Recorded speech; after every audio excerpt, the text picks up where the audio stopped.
മാന്യപ്രേക്ഷകർക്ക് എൻ്റെ പ്രണാമം. കഴിഞ്ഞ കുറേ ദിവസങ്ങളായിട്ട്, ഒരുപക്ഷെ കഴിഞ്ഞ കുറേ മാസങ്ങളായിട്ട് എന്ന് പറയുന്നതായിരിക്കും കുറെ കൂടി ശരി, ധാരാളം വ്യക്തികൾ ഇന്ത്യൻ ഇൻസ്റ്റിറ്റ്യൂട്ട് ഓഫ് സയന്റിഫിക് ഹെറിറ്റേജിൻ്റെ ഓഫീസിലേക്ക് വിളിക്കാറുണ്ട്. 1100 കുട്ടികൾ പഠിക്കുന്ന ഇന്ത്യൻ ഇൻസ്റ്റിറ്റ്യൂട്ട് ഓഫ് സയന്റിഫിക് ഹെറിറ്റേജിൻ്റെ ഭാരതീയ വിദ്യാവിഹാർ എന്ന സ്കൂളിലേക്ക്, തൃശ്ശൂർ കേച്ചേരിക്കടുത്തുള്ള സ്കൂളിലേക്ക് വിളിക്കാറുണ്ട്. National heritage centre Indian institute of scientific ഹെറിറ്റേജിൻ്റെ തന്നെ സ്ഥാപനമാണ്, കേച്ചേരിക്കടുത്ത്. അവിടെയും വിളിക്കാറുണ്ട്. അവരെല്ലാം സാധാരണമായിട്ട് വരുന്നവരും അസാധാരണമായിട്ട് വരുന്നവരും, ജീവിതത്തിൽ ആദ്യം വരുന്നവരും ആദ്യമായിട്ട് വിളിക്കുന്നവരും, ഭാരതത്തിനകത്ത് നിന്നും പുറത്തു നിന്നും വിളിക്കുന്നവരുമെല്ലാമുണ്ട്. ഇന്നലെ തന്നെ ഗുജറാത്തിൽ നിന്നും, മധ്യപ്രദേശത്ത് നിന്നും, ചണ്ഡീഗഡിൽ നിന്നും, പോണ്ടിച്ചേരിയിൽ നിന്നും വിളിച്ചിരുന്നു. മലയാളികളല്ലാത്തവരും മലയാളികളായവരും വിളിക്കുന്നു. അവരെല്ലാം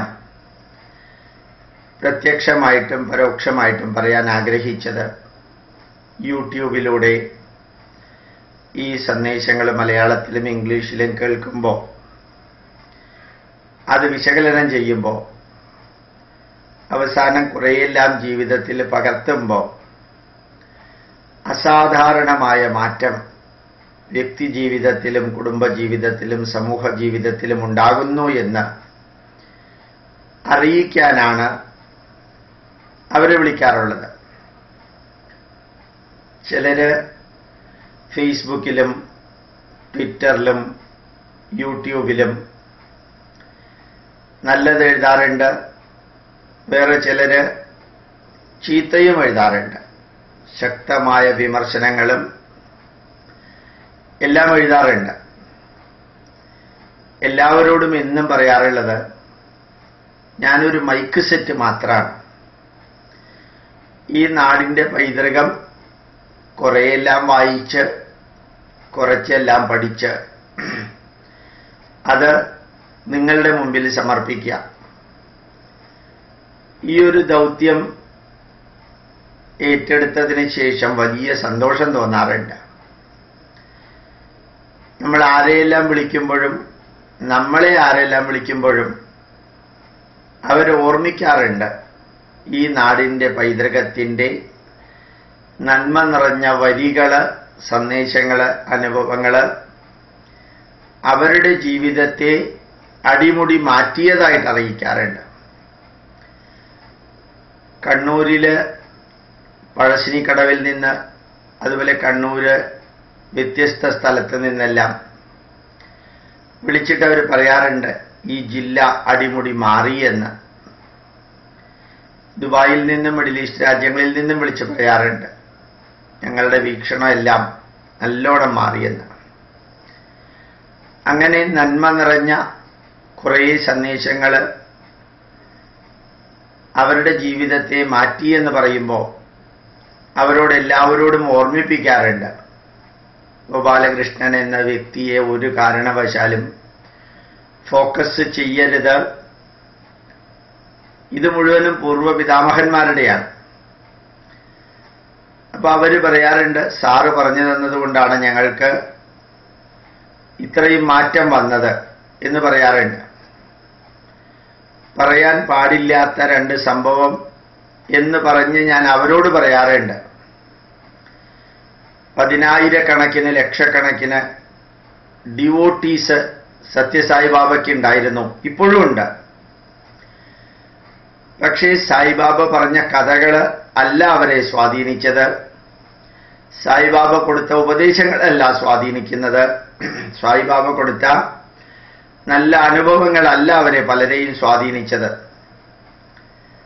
അവര് സായിബാബയുടെ മുമ്പിൽ വരും, ദർശനം കിട്ടി, ഭസ്മം കിട്ടും, അല്ലെങ്കിൽ വാച്ചോ എന്തെങ്കിലുമൊക്കെ അവർക്ക് കിട്ടും. എന്നിട്ട് അതിൽ സന്തോഷമായിട്ട് അവർ പോകും. നല്ല ഉപദേശങ്ങളും അനുഭവങ്ങളും കിട്ടാൻ വേണ്ടിയല്ല, മറിച്ച് എന്തെല്ലാമോ കംഫർട്ട് കിട്ടാൻ വേണ്ടിയിട്ടാണ്. കല്യാണം നടത്താനും മക്കളുടെ വയറ്റിളക്കം നിർത്താനും വീട് വയ്ക്കാനും നല്ല കാറ് വാങ്ങിക്കാനും ഇങ്ങനെ ധാരാളം സായി ഭക്തന്മാർ പറയുന്നത് ഞാൻ കേട്ടിട്ടുണ്ട്. അങ്ങനെ എന്തെങ്കിലും കിട്ടാൻ വേണ്ടി മാത്രം പ്രവർത്തിക്കുന്നവർക്ക് പറ്റിയ വലിയൊരു അബദ്ധം സായിബാബ പറഞ്ഞിരുന്നു അത്രേ. അദ്ദേഹം 96-ാമത്തെ വയസ്സിലേ സമാധിയാവുള്ളൂ എന്ന്. പക്ഷെ 86-ാമത്തെ വയസ്സിൽ അദ്ദേഹം സമാധിയായി. ആ 10 വർഷം നേരത്തെ സമാധിയായത് ഈ സോ കോൾഡ് വിശ്വാസികൾക്ക് വലിയൊരു ഷോക്കായിരുന്നു. എത്രയോ സായി ഭക്തന്മാരല്ലാതെയായി. കാരണം സായിബാബ പറഞ്ഞത് ശരിയായില്ല. അപ്പൊ ഈ നമ്പറിലായിരുന്നു അവരുടെ വിശ്വാസം മുഴുവനും. 86, 96 എന്ന നമ്പറിൽ അവരെ ആരാധിച്ചിരുന്നത് സായിബാബ എന്ന വ്യക്തിയെയാണ്, കൊടുത്ത ഉപദേശങ്ങളല്ല ആരാധിച്ചിരുന്നത്. ഇതേപോലെ മാതാമൃതാനന്ദമയി ചെയ്യുന്ന അതിമഹത്തായ കർമ്മങ്ങളുണ്ട്. എത്രയെല്ലാമാണ് നന്മകൾ ചെയ്തിരിക്കുന്നത് എന്നുള്ളത് ഒരു 3 മണിക്കൂർ നോൺ സ്റ്റോപ്പായിട്ട് പറഞ്ഞാൽ പോലും തീരാത്തത്രയും ചെയ്തിട്ടുണ്ട്. പക്ഷേ ഭൂരിഭാഗം ഭക്തന്മാരും, അമൃതാനന്ദമയി തന്നെ ഒരിക്കൽ എന്നോട് പറയുകയുണ്ടായി, മക്കളെ, എൻ്റെ പ്രസംഗം കേൾക്കാനും മറ്റും വന്ന് മുമ്പിലിരിക്കുന്നവരൊക്കെ അവരുടെ വീട്ടിലെ പ്രശ്നങ്ങൾ എൻ്റെ തലയിലും എൻ്റെ ചുമലിലും വെക്കാനാണ് അവർ വരുന്നത്. അവർ ഈ നാടിനോ സംസ്കാരത്തിനോ പാവപ്പെട്ടവനോ വേദനിക്കുന്നവനോ നന്മ ചെയ്യാനല്ല അവർ വരുന്നത്. കൂടുതലും അവരുടെ ദുഃഖം ഞാൻ പരിഹരിച്ചു കൊടുക്കണം, അതിനുവേണ്ടിയാണ് വരുന്നത്. അങ്ങനെ വന്നവർക്കെല്ലാം എന്താ പറ്റിയറിയോ? കൈരളി ചാനലിലും മീഡിയ വണ്ണിലും ജോൺ ബ്രിട്ടാസും അതുപോലെ ദേശാഭിമാനി പത്രവും മീഡിയ വണ്ണും അമൃതാനന്ദമയിക്കെതിരെ ഒരു 10, 18, 20 വർഷം മുമ്പ് അമ്മയുടെ കൂട്ടത്തിൽ വർക്ക് ചെയ്ത ഒരു സ്ത്രീ മാനസികമായിട്ടുള്ള ഏതോ സംഘർഷത്താൽ എഴുതിയ ആ പുസ്തകത്തിന്റെ അടിസ്ഥാനത്തില് അമ്മയുടെ ഭാഗത്തു നിന്നും എന്തെങ്കിലൊക്കെ തെറ്റുണ്ടാവില്ലേ ആശ്രമത്തിൽ നിന്ന് എന്ന് ധരിച്ച് അവരുടെ വിശ്വാസത്തിന്റെ ഇന്റൻസിറ്റി കുറഞ്ഞു. എന്തുകൊണ്ടാണ് ഇത് സംഭവിച്ചത്? പലപ്പോഴും അമ്മയിൽ നിന്ന് എന്തെങ്കിലും പ്രതീക്ഷിച്ചുകൊണ്ടാണ് പോകുന്നത്, മെറ്റീരിയലിസ്റ്റിക് ബെനിഫിറ്റ് പ്രതീക്ഷിച്ചുകൊണ്ടാണ് പോകുന്നത്. ധാരാളം പേര് പറയുന്നത് കേട്ടിട്ടുണ്ട്, എൻ്റെ മകന്റെ കല്യാണം അമ്മയാണ് നടത്തിക്കൊടുത്തത്, മകളുടെ കല്യാണം നടത്തിക്കൊടുത്തത്. അതെല്ലാം വേണമെങ്കിൽ സ്വീകരിക്കുക, വേണ്ടെങ്കിൽ സ്വീകരിക്കണ്ട. പക്ഷെ അതിനപ്പുറത്തൊരെണ്ണമുണ്ട്. വേദനിക്കുന്നവർക്കും വിശക്കുന്നവർക്കും അനാഥർക്കും വൃദ്ധർക്കും രോഗികൾക്കും വേണ്ടി പ്രവർത്തിക്കുന്ന ഒരമ്മയുടെ പ്രവൃത്തിയെ അല്ല അവർ ശ്രദ്ധിച്ചത്. അമ്മ നൽകുന്ന സന്ദേശമോ കഥകളോ അല്ല ശ്രദ്ധിച്ചത്, മറിച്ച് അമ്മ എന്ന വ്യക്തിയെ ശ്രദ്ധിച്ചു. അങ്ങനെ വ്യക്തിയെ ശ്രദ്ധിച്ചവർക്കെല്ലാം അവരുടെ വിശ്വാസത്തിലും പ്രവൃത്തിയിലും ഡൈല്യൂഷൻ സംഭവിച്ചു. ഇത്രയും ഞാൻ പറയാൻ കാരണം, കുറേ യുവാക്കള് ഒരു ഇമെയിൽ എനിക്ക് മലയാളത്തിൽ അയച്ചു. ആ ഇമെയിൽ ഞാനൊന്ന് വായിക്കാം. അത് അതേപോലെ ഞാൻ വായിക്കുന്നു, എഡിറ്റ് ചെയ്യാതെ. ഇതിന്റെ മുകളിൽ കൊടുത്തിരിക്കുന്നത് ഒരു കൂട്ടം യുവാക്കൾ എന്ന് പറഞ്ഞതാണ്. എന്നെയാണ് അഭിസംബോധന ചെയ്തിരിക്കുന്നത്. അങ്ങയുടെ പുണ്യജന്മം ഭാരതത്തെയും ഞങ്ങളെയും അഭിമാനം കൊള്ളിക്കുന്നു. ഭാരതത്തിന്റെ യശസ് വാനോളം ഉയർത്തുന്നതിൽ അങ്ങയുടെ സാന്നിധ്യം അമൂല്യമാണ്. നിസ്വാർത്ഥതയോടെ അറിവിന്റെ മഹാസാഗരം ഞങ്ങൾക്ക് കാണിച്ചു തന്ന് വിസ്മയിപ്പിക്കുന്നു. സവിനയം അജ്ഞതയിൽ മുഴുകിയ ഞങ്ങൾക്ക് അറിവിന്റെയും സ്വാതന്ത്ര്യത്തിന്റെയും വെളിച്ചം കൊടുക്കുകയും ചെയ്യുന്നു. വാക്കുകൾക്കും അപ്പുറത്താണ് അങ്ങയോടുള്ള നന്ദി. ഏത് അന്ധകാരത്തെയും നശിപ്പിക്കുവാനുള്ള തേജസ് സനാതന ധർമ്മത്തിനുണ്ട്. പക്ഷേ കാലത്തിന്റെ കുത്തിയൊഴുക്കിൽ പലർക്കും ശരിതെറ്റുകൾ തിരിച്ചറിയാൻ കഴിയാതെയായിരിക്കുന്നു.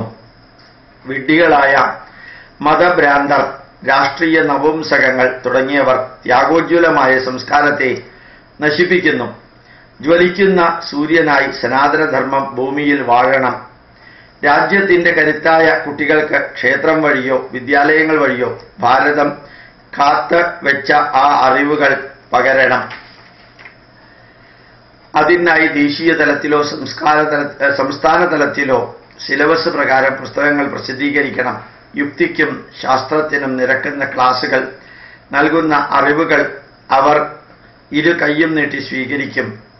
പൊതു വിദ്യാഭ്യാസത്തിന് എറിഞ്ഞുകൊടുക്കാതെ സനാതനധർമ്മ ബോർഡിന് കീഴിലാവണം പ്രവർത്തിക്കേണ്ടത്. കാരണം വിഡ്ഢികളായ മതഭ്രാന്തന്മാർ, രാഷ്ട്രീയക്കാർ തുടങ്ങിയവർ ഈ സംസ്കാരത്തെ നശിപ്പിക്കുന്നു. ഈ പുസ്തകങ്ങൾ പ്രസിദ്ധീകരിക്കാൻ അങ്ങേക്ക് കഴിയും എന്ന് ഒരു കൂട്ടം യുവാക്കൾ. ഈ ഇമെയിൽ എനിക്ക് അയച്ചു തന്നത് ജോഷി എന്ന ഇമെയിൽ അഡ്രസ്സോട് കൂടിയ ഒരു വ്യക്തിയാണ്. ഇത്രയും ഞാൻ വായിച്ചത് വലിയൊരു കാര്യം അറിയിക്കാനല്ല. Indian institute of scientific heritage syllabus പ്രകാരമുള്ള പുസ്തകങ്ങൾ പ്രസിദ്ധീകരിച്ചിട്ടുണ്ട്. 1.5 ഡസൻ പുസ്തകം, 18 പുസ്തകങ്ങൾ പ്രസിദ്ധീകരിച്ചിട്ടുണ്ട്. എല്ലാ തലത്തിലുള്ള വ്യക്തികൾക്കും. CBSEയുടെ അംഗീകാരമുള്ള നമ്മുടെ സ്കൂളിലെ LKG മുതൽക്ക് ഇത് പഠിപ്പിക്കുന്നുമുണ്ട്. സിലബസ് പ്രകാരമുള്ള വിഷയത്തോടൊപ്പം അസാധാരണമായ മാറ്റം വിദ്യാർത്ഥികളിൽ പ്രത്യക്ഷമായിട്ട് കാണുകയും ചെയ്തിട്ടുണ്ട്. ഇന്നലെ ഭാരതീയ വിദ്യാവിഹാർ എന്ന ഇൻസ്റ്റിറ്റ്യൂട്ടിന്റെ സ്കൂളിലെ മാനേജർ ഡയറക്ടറായിട്ട് നാഷണൽ ഹെറിറ്റേജ് സെന്ററിൽ പ്രവർത്തിക്കുന്ന ഡോക്ടർ ഹരിദാസൻ പിള്ള എന്നെ വിളിച്ചു പറഞ്ഞിരുന്നു, 10ാം ക്ലാസ് കഴിഞ്ഞ് +1 മറ്റ് സ്കൂളിലേക്ക് പോയ ഭാരതീയ വിദ്യാവിഹാറിലെ വിദ്യാർത്ഥികൾ ആ പുതിയ സ്കൂളിൽ ചെല്ലുമ്പോൾ അവരാണ് അവിടുത്തെ ലീഡേഴ്സായി മാറിയത് എന്ന് അവിടുത്തെ ടീച്ചേഴ്സ് ഈ കുട്ടികളുടെ അമ്മമാരോട് പറഞ്ഞു അത്രേ. വാല്യൂസ് ഇത്രയും അധികമുള്ള കുട്ടികളെ ക്ലാസ്സിൽ ഒരു പ്രത്യേക രീതിയിലാണ് പുതിയ സ്കൂളിൽ അധ്യാപകരെ കണ്ടതും ആ കുട്ടികളെ കൊണ്ട് ക്ലാസ് എടുപ്പിക്കാൻ തുടങ്ങുകയും ചെയ്തു അത്രേ. +1 കുട്ടികൾ, ഇൻസ്റ്റിറ്റ്യൂട്ടിൽ നിന്ന് പോയവര് അവിടുത്തെ കുട്ടികൾക്ക് ക്ലാസ് എടുക്കണം വാല്യൂസിനെ കുറിച്ച് എന്ന് പറയുന്നു. ഞങ്ങളുടെ മക്കളാണ് പുതിയ സ്കൂളിലെ ഹീറോസ് എന്ന് പറഞ്ഞുകൊണ്ട് കുറേ അമ്മമാര് ഈ സ്കൂളിലെ അവരുടെ വിദ്യാർത്ഥികൾ പഠിച്ച സ്കൂളിലെ ടീച്ചേഴ്സിനോട് വന്ന് പറഞ്ഞു അത്രേ. അപ്പോ നന്മ നിറഞ്ഞത് കൊടുക്കാൻ ഗോപാലകൃഷ്ണൻ എന്ന വ്യക്തിയെ അല്ല ഫോക്കസ് ചെയ്യേണ്ടത്. ഭഗവാൻ കൃഷ്ണൻ അർജുനനോട് പറഞ്ഞ ഒരു വരിയുണ്ട്, നിമിത്ത മാത്രം ഭവ സവ്യസാചിൻ. നീ ഒരു ഉപകരണം മാത്രമാണ് അർജുന, നീ അല്ല ഇതെല്ലാം ചെയ്യുന്നത്. You are only the tool in the hands of the omnipotent omnipresent divine power. നീ ഒരു ഉപകരണമാണെന്ന് വിചാരിച്ച് ഈ നാടിനു വേണ്ടി പ്രവർത്തിക്കാം. ആരാധ്യനായ പ്രധാനമന്ത്രി പറയേണ്ടായി, ആവശ്യമില്ലാത്ത ബൾബ്, ട്യൂബ്ലൈറ്റ് ആവശ്യമില്ലാതെ കത്തുമ്പോൾ അത് സ്വിച്ച് ഓഫ് ചെയ്യുന്നതും ദേശസ്നേഹമാണ്. മഴവെള്ളം ശേഖരിക്കുന്നതും ദേശസ്നേഹമാണ്. വനങ്ങൾ സംരക്ഷിക്കുന്നതും ദേശസ്നേഹമാണ്. ചെടികൾ വെച്ച് പിടിപ്പിക്കുന്നതും രാഷ്ട്രസ്നേഹമാണ്, സമർപ്പണമാണ്. അപ്പൊ നമ്മളെല്ലാം ആരെയും മുമ്പിൽ വെച്ച് ആരാധിക്കാതെ, അല്ലെങ്കിൽ ആരാധിക്കുകയാണെങ്കിലും അവർ പറഞ്ഞ ആ ഉപദേശങ്ങളും സന്ദേശങ്ങളുടെയും സ്രോതസ്സിനെ ആരാധിച്ചുകൊണ്ട് നമ്മൾ ഓരോരുത്തരും പ്രവർത്തിച്ചാൽ ഈ നാട് അടിമുടി മാറും. ലോകം ഭാരതത്തിന്റെ മുമ്പിൽ തലകുനിക്കാതിരിക്കില്ല. ശരിക്ക് ഒന്നും ചോദിക്കാതെയാണ് ഓസ്ട്രേലിയൻ പ്രധാനമന്ത്രി ഇന്ത്യയിൽ വന്ന് സമ്പുഷ്ട യുറേനിയം നൽകാമെന്ന് പറഞ്ഞത്. ഇന്നലെ ജർമ്മനിയിലെ കോമേഴ്സ് മിനിസ്റ്റർ വന്നിട്ട് $2200 കോടി ഇൻവെസ്റ്റ്മെന്റ് നടത്താമെന്ന് ഇങ്ങോട്ടാ പറഞ്ഞത്. ജപ്പാൻകാര് ഇന്ന് ടൈംസ് നൗവില് എഴുതി കാണിക്കുന്നുണ്ടായിരുന്നു, മോഡിയുടെ സ്വപ്ന സദൃശമായ പ്രോജക്റ്റുകളിലെല്ലാം ജപ്പാൻകാർ ഇൻവെസ്റ്റ് കമ്മിറ്റ്മെന്റ് നടത്താൻ തയ്യാറാണെന്ന് ഇപ്പൊ അവർ ഡിക്ലെയർ ചെയ്തു, ഇന്നലെ ഡിക്ലെയർ ചെയ്തു. അപ്പൊ നമ്മൾ നമ്മുടെ രാഷ്ട്രത്തെയും നമ്മുടെ സമൂഹത്തെയും നമ്മുടെ സംസ്കാരത്തെയും ധന്യമായി വളർത്താൻ ശ്രമിച്ചാൽ, ഈ രാഷ്ട്രത്തോട് നന്മ നിറഞ്ഞ രീതിയിൽ വീക്ഷണം വെച്ച് പുലർത്തി പ്രവർത്തിച്ചാൽ ലോകം നമ്മളുടെ അടുത്തേക്ക് വരുമെന്നുള്ളതിന് ഉറപ്പാണ്. നമ്മൾ അങ്ങോട്ട് പോകുമ്പോൾ കിട്ടുന്ന സ്വീകരണവും അവർ തന്നെത്താനെ ഇങ്ങോട്ട് വരുന്നതിൻ്റെ മഹത്വവും നമുക്ക് കാണാൻ സാധിക്കും. ഭാരതം അങ്ങനെ ഒരു രാഷ്ട്രമാണ്. ഭാരതം ദേവഭൂമിയാണ്, പുണ്യഭൂമിയാണ്, യജ്ഞഭൂമിയാണ്, കർമ്മഭൂമിയാണ്, ജ്ഞാനഭൂമിയാണ്, ധർമ്മഭൂമിയാണ്. എങ്ങനെയാണോ ഓരോ ക്രിസ്ത്യാനിയും ക്രിസ്തുമതം ഇന്ത്യയിൽ പ്രചരിപ്പിക്കാൻ വേണ്ടി രാപ്പകൽ വർക്ക് ചെയ്യുന്നത്, എങ്ങനെയാണോ ഓരോ മുസ്ലിമും ഒന്നും പഠിച്ചിട്ടില്ലെങ്കിലും ഖുർആനാണ് അവസാനത്തെ വാക്ക് എന്ന് പറഞ്ഞ് നടക്കുകയും അതിൽ തന്നെ ജീവിക്കാൻ ശ്രമിക്കുകയും ചെയ്യുന്നത്. യഥാർത്ഥത്തിൽ മിനിഞ്ഞാന്ന് ഒരു കൂട്ടം യുവാക്കളോട് സംസാരിക്കാൻ എനിക്ക് ഭാഗ്യം കിട്ടി. കുറേ യുവാക്കൾ, 19 യുവാക്കൾ. അവര് ഉത്രാടത്തിനാള് 300 പേർക്ക് ഫുഡിന്റെ ഭക്ഷണത്തിന്റെ കിറ്റും കുറേ സ്ത്രീകൾക്ക് സാരിയും കൊടുക്കാനുള്ള ആ പരിപാടിയിലാണ് സംസാരിക്കാൻ പറഞ്ഞത്. അവരെന്നോട് പറയായിരുന്നു, അവര് തിരുവനന്തപുരം നഗരത്തില് പട്ടം, പേരൂർക്കട, കേശവദാസപുരം മെഡിക്കൽ കോളേജ് ആ പ്രദേശത്തുള്ള പാവപ്പെട്ടവരുടെ വീട്ടിലേക്ക് പോയി. അവര് പോയത് ഹൈറേഞ്ചിലുള്ള ട്രൈബൽസിന്റെ കുടിലിലേക്കല്ല, മറിച്ച് ടൗണിലുള്ള പാവപ്പെട്ടവരുടെ വീട്ടിലേക്ക്, സിറ്റിയിലുള്ള പാവപ്പെട്ടവരുടെ വീട്ടിലേക്ക്. അപ്പൊ അവര് കണ്ട കാഴ്ച, ഒത്തിരി പേരെ യഹോവ സാക്ഷികളും പെന്തക്കോസ്തുകാരും മതപരിവർത്തനം നടത്തിക്കൊണ്ടിരിക്കുകയാണ്. സിറ്റിക്കകത്ത് യഹോവ സാക്ഷികളും പെന്തക്കോസ്തുകാരും മതപരിവർത്തനം നടത്തിക്കൊണ്ടിരിക്കുകയാണ്. ഒരേ വീട്ടിൽ തന്നെ ക്രിസ്ത്യാനികളും ഈ അടുത്ത കാലത്ത് മാറി ക്രിസ്ത്യാനികളായവരും ഹിന്ദുക്കളും ഉണ്ട്. അവർ തമ്മിൽ വീട്ടിനകത്ത് ഫൈറ്റാണ്. ഇന്ന് വരെ ഞാൻ കേൾക്കാത്ത ഒരു വാർത്തയാണ് ഞാൻ കേട്ടത്. അപ്പൊ യഥാർത്ഥത്തില് നമ്മുടെ സംസ്കാരത്തെയും ഈ നാടിന്റെ പൈതൃകത്തെയും നശിപ്പിക്കാൻ നേരത്തെ ഹിന്ദുക്കളായിരുന്നവര് യഹോവ സാക്ഷികളും പെന്തക്കോസ്തുകാരുമായി മാറിയപ്പോൾ അവര് ഏത് വഴി ഉപയോഗിച്ചും ഈ സംസ്കാരത്തെ നശിപ്പിക്കുമ്പോൾ നമ്മൾ ഓരോരുത്തരും ഓർമ്മിക്കാനുള്ളത്, നമ്മുടെ പൈതൃകത്തെ അവരുടെ അടുത്ത് എത്തിക്കണം. First food then only religion എന്നാ സ്വാമി വിവേകാനന്ദൻ പറഞ്ഞിരിക്കുന്നത്. ആദ്യം ഭക്ഷണം കൊടുക്കുക, സഹായിക്കാൻ സാധിക്കുന്നത് സഹായിക്കുക, എന്നിട്ട് സാംസ്കാരിക മൂല്യങ്ങൾ കൊടുക്കുക. അപ്പൊ ഗോപാലകൃഷ്ണൻ എന്ന വ്യക്തിയോ അല്ലെങ്കിൽ മറ്റേതെങ്കിലും വ്യക്തികളെയോ അല്ല ഫോക്കസ് ചെയ്യേണ്ടത്. ഇന്നലെ തിരുവോണത്തിനാള് ധാരാളം പേര് എന്നെ വിളിച്ച് ആശംസകൾ അർപ്പിക്കാനായിട്ട് വിളിച്ചു. ഞാൻ ഇന്നലെ ഫോൺ എടുത്തേയില്ല. കാരണം ആശംസകൾക്കൊക്കെ എന്തർത്ഥമുള്ളത്? ഞാൻ ആരെയും ആശംസിക്കാൻ വേണ്ടി വിളിക്കാറുമില്ല. ധാരാളം പേര് മൊബൈൽ ഫോണില് ഓണത്തിന്റെ ആശംസകൾ അറിയിക്കാറുണ്ട്, പേര് വെക്കാറുമില്ല. ഞാനത് വായിക്കാറുമില്ല, അപ്പൊ തന്നെ ഡിലീറ്റ് ചെയ്യാണ് പതിവ്. ആശംസകൾ അറിയിക്കുകയോ അനുഗ്രഹങ്ങൾ കൊടുക്കുകയോ അഭിനന്ദിക്കുകയോ ആശീർവദിക്കുകയോ അതെല്ലാം പിന്നീടാവാം.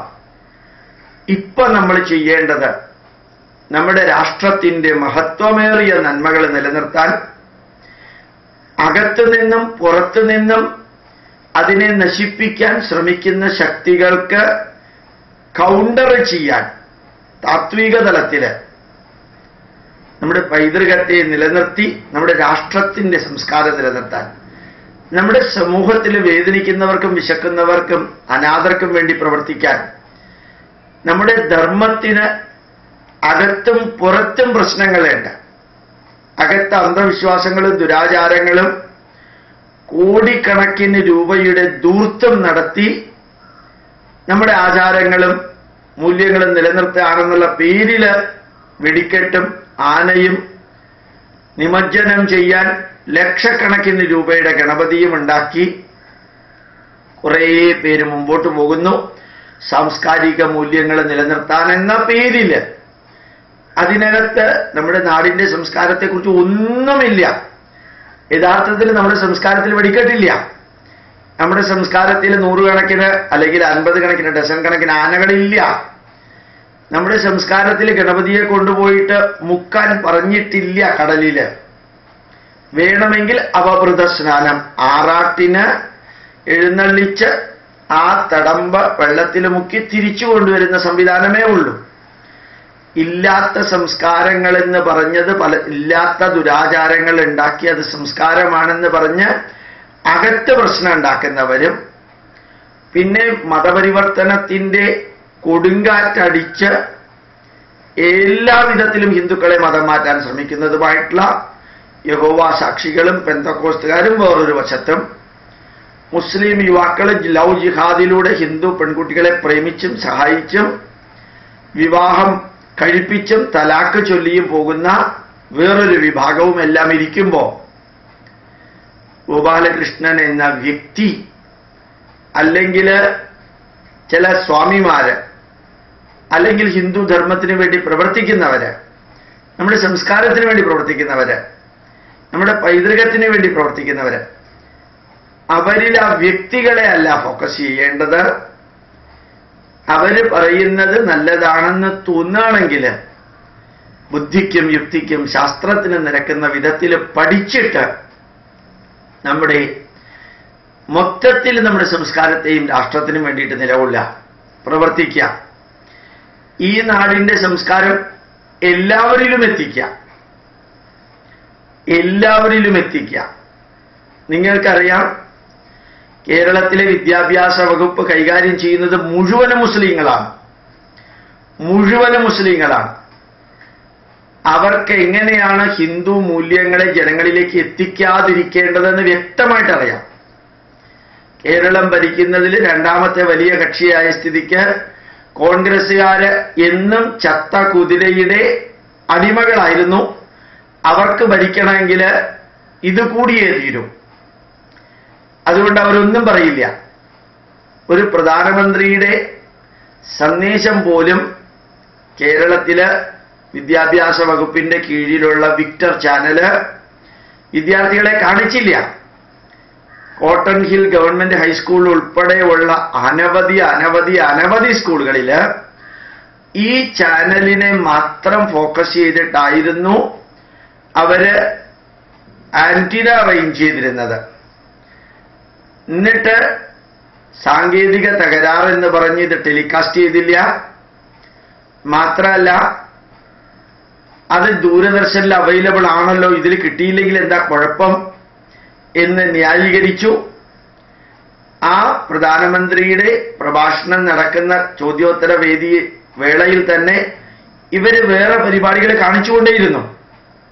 ഇപ്പോൾ ഓരോ മുസ്ലിമിനും അറിയാം, മുസ്ലിം മന്ത്രിക്കും അറിയാം, ഹിന്ദുവിന്റെ വോട്ട് കൊണ്ട് ജയിച്ച മുസ്ലിം മന്ത്രിക്കും അറിയാം, ഹിന്ദുക്കളായ കോൺഗ്രസ്സുകാരുടെ വോട്ട് കൊണ്ട് ജയിച്ച മുസ്ലിം മന്ത്രിക്കും അറിയാം, ഇതെല്ലാം ജനങ്ങൾ തന്നെത്താനെ മറക്കുമെന്ന്. അപ്പോ ഒരു ഡിപ്പാർട്ട്മെന്റിനെ മുഴുവനും അവർക്ക് സ്ക്രീൻ വെച്ച് മറയ്ക്കാൻ സാധിച്ചു. അവരത് ചെയ്യുന്നുണ്ട്. അപ്പോ ഇന്നലെ മണ്ണാർക്കാട് പള്ളിയിലെ വലിയ ഉത്സവം മാതിരിയുള്ളത് കാണിക്കുകയുണ്ടായി. അവിടെ പഞ്ചവാദ്യങ്ങളും തായമ്പകയും നാദസ്വരവുമാണ് പള്ളിയിൽ മുഴുവനും. നല്ല അന്തരീക്ഷം, ഉത്സവത്തിന്റെ അന്തരീക്ഷം. ഒരു ദുഃഖം മാത്രമേ തോന്നിയുള്ളൂ. നിരന്തരം അവിടുത്തെ പ്രാർത്ഥന, പാപികളായ ഞങ്ങൾക്ക് വേണ്ടി പ്രാർത്ഥിക്കണമേ, പാപികളായ ഞങ്ങൾക്ക് വേണ്ടി പ്രാർത്ഥിക്കണമേ. അതായത് പോലീസ് സ്റ്റേഷനിൽ പോയാല് ഒരു കുറ്റവും ചെയ്യാത്തവന്റെ പുറത്ത് ഒരു 8-10 കുറ്റങ്ങൾ ആരോപിക്കുന്നതായിട്ട് കേട്ടിട്ടുണ്ട്. തെളിവില്ലാത്ത എല്ലാ ചതിയും വഞ്ചനയും പിടിച്ചു പറയും, അവന്റെ പേരിലാക്കുക. അത് തന്നെയാണ് ക്രിസ്ത്യാനികള് ഉപയോഗിക്കുന്നത് അമൃതസ്യ പുത്ര, അമരത്വത്തിന്റെ പുത്രന്മാര്.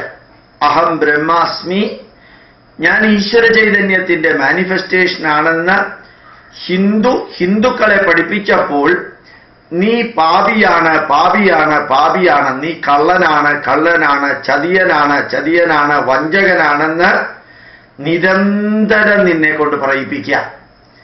എന്നിട്ട് നിനക്ക് വേണ്ടിയാണ് 2000 വർഷങ്ങൾക്ക് മുമ്പ് യേശുക്രിസ്തു കുരിശിലേറിയതെന്ന് പറയാം. അപ്പൊ നീ യേശുക്രിസ്തുവിന്റെയും ബൈബിളിന്റെയും അച്ഛന്മാരുടെയും അടിമയായി. കാരണം നീ പാപിയാണ്. ഒരു കുറ്റവും ചെയ്യാത്ത ഒരു വ്യക്തിയെ പോലീസ് സ്റ്റേഷനിൽ കൊണ്ടുപോയിട്ട് നീ ചതിയനും വഞ്ചകനും പിക് പോക്കറ്റ് അടിച്ചവനുമാണെന്ന് പറഞ്ഞാല് പിന്നെ അവിടെ നിന്ന് പുറത്തേക്ക് വരാൻ ആ പോലീസുകാരുടെ കരുണയുണ്ടായാലേ മതിയാവുള്ളൂ. ആ പോലീസുകാർ FIR-ൽ നിന്ന് ഇത് മാറ്റാതെ ഇയാൾക്ക് പുറത്തേക്ക് വരാൻ പറ്റില്ല. അതേപോലെയാണ് ഓരോ പള്ളിയും പോലീസ് സ്റ്റേഷൻ പോലെ. അവിടെ വരുന്ന ഡിവോട്ടീസിനെ FIR എഴുതുകയാണ്, നീ പാപിയാണ്, നീ പാപിയാണെന്ന് പറഞ്ഞ. അത് പാവങ്ങൾ വിശ്വസിക്കുകയും ചെയ്യുന്നു. എന്നിട്ട് എന്റെ ഇപ്പോഴത്തെ പാപത്തിന് വേണ്ടി 2000 വർഷങ്ങൾക്ക് മുമ്പ് യേശുക്രിസ്തു കുരിശിലേറി. അപ്പൊ യേശുക്രിസ്തു കുരിശിലേറിയപ്പോ എന്റെ പാപം പോയില്ലേ? എന്തായാലും അങ്ങനെ കുരിശിലേറി മരിച്ചല്ലോ എന്ന് ചോദിക്കാൻ പറ്റാത്ത വിധത്തിലാണ് ഇവരുടെ മനസ്സിനകത്ത് ഈ അന്ധവിശ്വാസങ്ങൾ അടിച്ചു കയറ്റുന്നത്. അതിനെതിരെ പ്രവർത്തിക്കാൻ, വസ്തുതകൾ അറിയിക്കാൻ നമ്മുടെ ധർമ്മത്തിന്റെ മറ്റൊരു ധർമ്മത്തിലുമില്ലാത്ത മറ്റൊരു മതത്തിലുമില്ലാത്ത മഹത്വം ഈ ധർമ്മത്തിലുണ്ടെന്ന് അറിയിക്കാൻ ഓരോ ഭാരതീയനും ശ്രമിക്കുമ്പോഴാണ് ആർക്ക് യേശുക്രിസ്തുവിൽ വിശ്വാസം ഉണ്ടെങ്കിലും പോകുന്നതിൽ ആരും എതിർക്കില്ല. അങ്ങനെ ഒരു രാഷ്ട്രമാണ് ഭാരതം. മുസ്ലിമില് അള്ളാഹുവിലോ പ്രവാചകനിലോ വിശ്വാസമുള്ളവർ പോകുന്നതിൽ സ്വാതന്ത്ര്യമുള്ള ഒരു രാഷ്ട്രമാണ് ഭാരതം. അവരാരും കൊല്ലാനൊന്നും ആരും പോവില്ല. പക്ഷെ ഈ ചതിച്ചും വഞ്ചിച്ചും പറ്റിച്ചും നടത്തുന്ന ഈ പ്രചരണത്തിന് എതിരെ പ്രതികരിക്കാൻ നമ്മൾ എപ്പോഴാണോ ശ്രമിക്കുന്നത് അന്നാണ് എനിക്ക് അയച്ച ഈ കത്തിനേക്കാൾ വലിയ സ്നേഹനിർഭരമായ കൈകൂപ്പല് ഗോപാലകൃഷ്ണന് സ്വീകാര്യമാവുന്നത്. നമ്മൾ ആരാധിക്കേണ്ടത് വ്യക്തികളെയല്ല. ഞാൻ ഇടയ്ക്കിടയ്ക്ക് പറയാറുണ്ട്, ഞാൻ തട്ടുകടയിൽ നിന്ന് ചായ കുടിച്ചു പോകുന്ന ആളാണ്. എന്നിൽ ഒരു പ്രത്യേകതയുമില്ല. എന്നിൽ എന്തെങ്കിലും പ്രത്യേകതയുണ്ടെന്ന് അബദ്ധത്തിൽ നിങ്ങൾ ധരിച്ചാൽ അത് നിങ്ങളുടെ തെറ്റ്, എന്റെ തെറ്റല്ല. എനിക്ക് ഓണാശംസകൾ വേണ്ട, എനിക്ക് അഭിനന്ദനങ്ങൾ വേണ്ട. ഞാൻ ചെയ്യുന്നത് രോഗിയായ എൻ്റെ അമ്മയെ ചികിത്സിക്കൽ മാത്രമാണ്. എൻ്റെ അമ്മയെ ഞാൻ ചികിത്സിക്കുമ്പോൾ അതിൽ ഞാൻ പത്മശ്രീ പ്രതീക്ഷിക്കാറില്ല, അതിൽ ഞാൻ അവാർഡോ പുരസ്കാരോ പ്രതീക്ഷിക്കാറില്ല. അടുത്ത കാലത്ത് ഒരു സ്വാമി പറഞ്ഞു അത്രേ, എനിക്ക് അറിഞ്ഞുകൂടാ, ഒരാൾ എന്നെ വിളിച്ചു പറഞ്ഞതാ, ഞാൻ കണ്ടുമില്ല ഫേസ്ബുക്കില്. ആ സ്വാമി പറഞ്ഞു അത്രേ, ആ സ്വാമിക്ക് Indian institute of scientific heritage പൈതൃക രത്ന അവാർഡ് കൊടുത്തു 2007.